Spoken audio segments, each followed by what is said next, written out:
अस्सलाम वालेकुम respected viewers, I am doctor Mohammad Ansari, consultant child specialist और आज मैं वीडियो लेके हाज़िर हुआ हूँ ओमेगा 3 फैटी एसिड्स के बारे में। बहुत ज़्यादा डिस्कशन है आजकल ओमेगा 3 क्या होते हैं, ओमेगा 3 का क्या काम है, ये हमारे जिस्म में किस तरह से हमें हिफाज़त देते हैं बहुत सारी बीमारियों से और बहुत सारी ख़तरनाक चीज़ों से, ख़तरनाक फ़ैट से यानी बैड फ़ैट से किस तरह से हमें प्रोटेक्ट करते हैं। Omega 3 fatty acids basically fats हैं। ये फैटी एसिड्स हैं जिस तरह से जो हमें मछली में मिलते हैं, हमें देसी घी में मिलते हैं, बटर में मिलते हैं और ये omega 3 fatty acids are good fats. Previously ये समझा जाता था कि सब फैट्स जो हैं वो बैड फैट्स होते हैं, कोई गुड फैट नहीं होते, लेकिन आहिस्ता-आहिस्ता ये बात पता चली कि there are good fats and there are bad fats. Cholesterol in moderate amount is good, but in high amount cholesterol is bad. Animal fat in moderate amount is good, but animal fats in high amount is not good.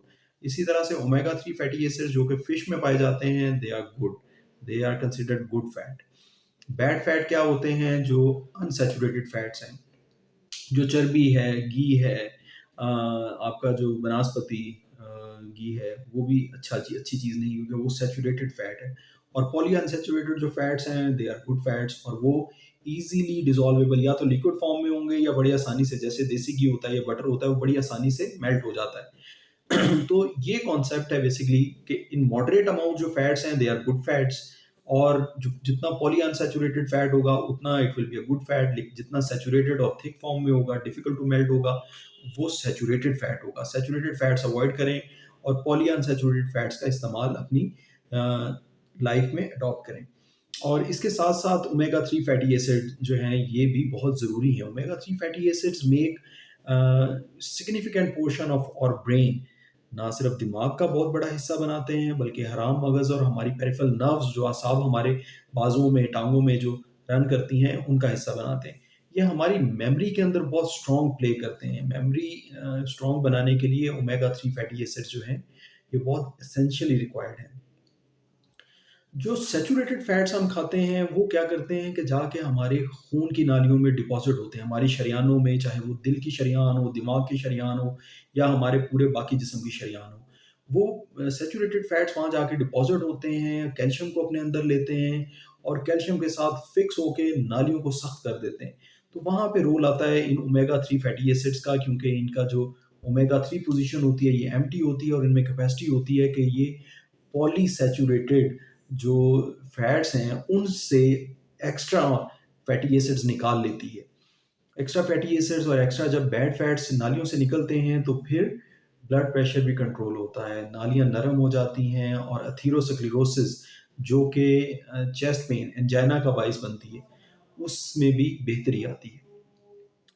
तो यहाँ मैं ये बताता चलूँ कि omega 3 fatty acids हमारे जिस्म में क्या-क्या काम करते हैं। ओमेगा 3 फैटी एसिड जैसा कि मैंने बताया ब्रेन, हराम मगज़ और पेरिफेरल नर्व्स की इंटेग्रिटी के लिए, हेल्थ के लिए बहुत ज़रूरी है। ओमेगा 3 फैटी एसिड हमारा ब्लड प्रेशर लो करती है। ओमेगा 3 फैटी एसिड हमारे दिल की शरीयानों की नरमी को बरकरार रखती है, जिससे दिल का अटैक आने के चांसेस कम हो जाते हैं।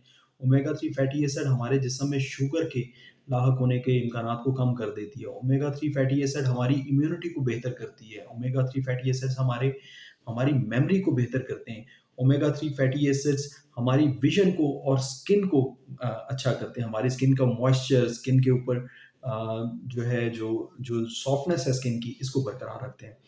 ओमेगा 3 फैटी एसिड्स आपको जॉइंट्स की डिजीज़ेज़ या रूमेटॉइड आर्थराइटिस के होने के चांसेस को कम कर देते हैं। ओमेगा 3 फैटी एसिड्स की मदद से एंटी इन्फ्लेमेटरी इफ़ेक्ट आता है बॉडी में। अगर किसी जगह सूजन है, किसी जगह इन्फ्लेमेशन है, तो उसके ज़ाहिर होने के चांसेस कम हो जाते हैं। इसके अलावा ये ओमेगा 3 फैटी एसिड्स कैंसर से बचाते हैं। प्री मेंस्ट्रुअल सिंड्रोम एक ख़वातीन में, टीनेजर बच्चियों में बहुत शदीद पेट के दर्द का नाम है, उससे महफूज़ रखते हैं। हमारी इम्यूनिटी को बूस्ट करते हैं, हमारे जिल्द की हेल्थ को, स्किन की हेल्थ को अच्छा करते हैं, हमारी मेमोरी को अच्छा करते हैं, हमारे नर्व ट्रांसमिशन में बैलेंस लेके आते हैं। तो overall omega 3 fatty acids are very essential, बहुत ज़रूरी हैं, हमें चाहिए होते हैं और ये होते हैं आम तौर पे सी फूड्स में हैं। कुछ वेजिटेबल्स में भी पाए जाते हैं, वो भी मैं आपको बताता हूँ कौन-कौन सी वेजिटेबल में पाए जाते हैं, लेकिन आम तौर पे सी फूड में ही ज़्यादा पाए जाते हैं। इसीलिए आपने सुना होगा कुछ बुज़ुर्गों को ये बात बताते हुए कि मछली तो वो खानी चाहिए जो ऑयली हो। ऑयली फ़िश खानी चाहिए, जो खुश्क चिकन की तरह की फ़िश है, इसमें तो कोई फ़िश वाली बात नहीं है, इसमें तो कोई फ़िश की तासीर नहीं है।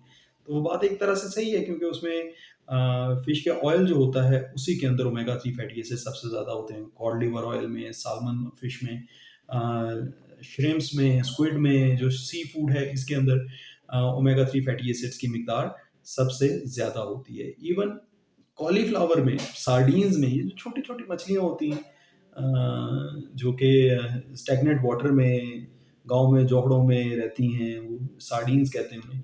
ये छोटी-छोटी मछलियों के अंदर ओमेगा 3 काफ़ी अच्छी मिकदार में पाया जाता है। कॉलीफ्लावर के अंदर ओमेगा 3 फैटी एसिड थोड़ी-सी मिकदार में पाया जाता है। चिया सीड्स के अंदर काफ़ी अच्छी मिकदार में पाया जाता है। अगर 2 स्पून चिया सीड्स के लें, तो ना सिर्फ़ वो बैड कोलेस्ट्रॉल, बैड फैट्स को हमारे जिस्म में एब्ज़ॉर्ब होने से रोकते हैं, बल्कि कुछ good cholesterol, omega 3 fatty acids को भी रिलीज़ करते हैं बॉडी में, जिससे फ़ायदा होता है। फिर आमंड्स में, यानी बादाम में और वॉलनट्स में, खुश्क मेवे हमेशा अच्छे होते हैं, ओमेगा 3 फैटी एसिड्स का बड़ा अच्छा सोर्स होते हैं। अ, उसमें बादाम भी है, उसमें मगज़ भी हैं, जो चारों मगज़ होते हैं। उसके अंदर वॉलनट्स भी हैं, यानी अखरोट भी है, उसके अंदर पिस्ता भी है, उसके अंदर काजू भी है, इसके अंदर ओमेगा 3 फैटी एसिड्स काफ़ी अच्छी मिकदार में मौजूद होते हैं। ऑयस्टर्स के अंदर, एवोकाडो के अंदर, एग्स के अंदर ओमेगा 3 फैटी एसिड्स की अच्छी मिकदार पाई जाती है। कॉड लिवर ऑयल और स्पिनच के अंदर भी मिकदार काफ़ी अच्छी पाई जाती है। कैवियार, कैवियार का मैंने पहले भी किसी वीडियो में बताया, ये बहुत अच्छी चीज़ है, ये फ़िश एग्स होते हैं। रेड कैवियार जो है वो आमतौर पे साल्मन फ़िश की होती है। रेड कैवियार में काफ़ी अच्छी मिकदार में ओमेगा 3 फैटी एसिड्स पाए जाते हैं, लेकिन अनफॉर्चुनेटली पाकिस्तान में हालाँकि बहुत ज़्यादा सी है, बहुत बड़ा सी है, लेकिन अवेयरनेस नहीं है लोगों में। कराची की साइड पे लोग तो जो है वो फ़िश एग्स को इस्तेमाल करते हैं किसी हद तक। बेजा फ्राई जिस तरह से बनाते हैं, इस तरह से बना के इस्तेमाल करते हैं, लेकिन पंजाब की साइड पे या बाकी पार्ट्स ऑफ पाकिस्तान में इतनी अवेयरनेस नहीं है और लोगों को ये अच्छा नहीं लगता। वेजिटेबल ऑयल्स में ओमेगा 3 की कुछ मिकदार पाई जाती है। साल्मन फिश, जैसा कि मैंने बताया पहले भी आपको, कि उसके अंदर अच्छी मिकदार में ओमेगा 3 फैटी एसिड्स पाए जाते हैं। ओमेगा 3 फैटी एसिड्स का रोल फिर कुछ खास डिजीज़ेज़ में भी है।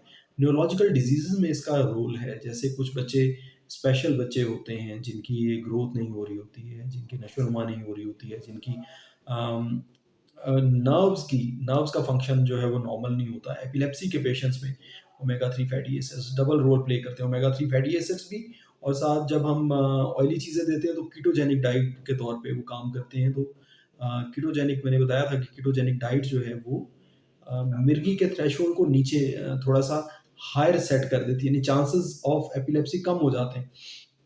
तो कीटोजेनिक डाइट जो है वो भी बहुत अच्छी चीज़ है। फिर इसके बाद बहुत सारी डिजीज़ेज़ हैं, न्यूरोलॉजिकल डिजीज़ेज़ हैं, जिनमें omega 3 fatty acid, for example autism, Asperger's, ऐसे बच्चे जो एडीएचडी में के से मुतासर हों, इन बच्चों में ओमेगा 3 फैटी एसिड्स की देना जो है वो डिफरेंट रिसर्च पेपर्स पब्लिश्ड हैं, डिफरेंट थ्योरीज़ हैं, डिफरेंट ओपिनियंस हैं लोगों की, साइंटिस्ट की, बड़े सीनियर पीडियाट्रिशियंस की। और मेरा अपना पर्सनल एक्सपीरियंस भी यही है कि ओमेगा 3 फैटी एसिड्स के देने से बच्चे की कॉग्निशन में, मेमोरी में बहुत अच्छा फ़र्क पड़ता है। फिर बहुत सारे ओल्ड एज में जो हमारे बूढ़े हैं जिनको सीनाइल डिमेंशिया हो जाता है। सीनाइल डिमेंशिया यानी बूढ़ी एज में जो भूलने का मर्ज़ लाहक हो जाता है, उसमें भी ओमेगा 3 फैटी एसिड्स का, in addition to other medicines, और मेडिसिन्स जैसे मैंने बताया कि नियासिन की कमी की वजह से, राइबोफ्लेविन की कमी की वजह से भी भूलने का मर्ज़ लाहक होता है। तो उनके उसके साथ-साथ ओमेगा 3 फैटी एसिड्स का भी इस्तेमाल ज़रूरी हो जाता है इस तरह के अमराज़ में। तो ये थी व्यूअर्स मेरी आज की वीडियो। उम्मीद है मुझे कि आपको ये पसंद आई होगी। अगर आपको अच्छी लगे तो प्लीज़ लाइक कीजिएगा, सब्सक्राइब कीजिएगा मेरे चैनल को, और अपने दोस्तों को रिकमेंड कीजिएगा। और मैं इंशाल्लाह आपके लिए मज़ीद यूज़फुल वीडियोज़ लेके हाज़िर होता रहूँगा। Thank you very much. अस्सलाम वालेकुम।